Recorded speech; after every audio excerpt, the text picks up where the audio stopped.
Welcome back. Beaten and buried in a place that was supposed to help them reform. More than 50 young men never returned home from the Dozier School for Boys in Marianna, Florida. Well, now decades after their deaths, their remains dug up and returned to their families for a proper burial. Tonight, our Carson Chambers spoke with one of those families as they finally laid their loved one to rest. Our Father, Under a small tent in a Lakeland cemetery, we therefore recommit his body to the earth. a family gathered in prayer to bury an 11-year-old boy. Yes, amen.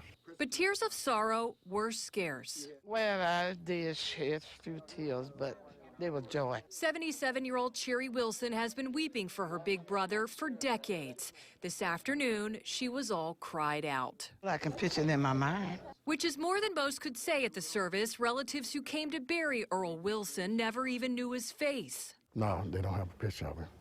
That's the baddest part. That's the baddest part.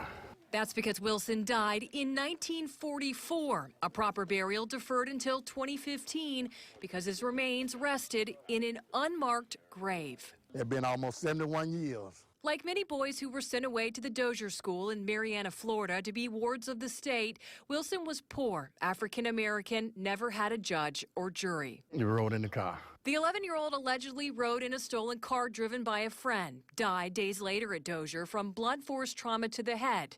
His family told other inmates beat him to death in this 7x10 building called the Sweat House. And they said they buried him there. Mm-hmm. Yes.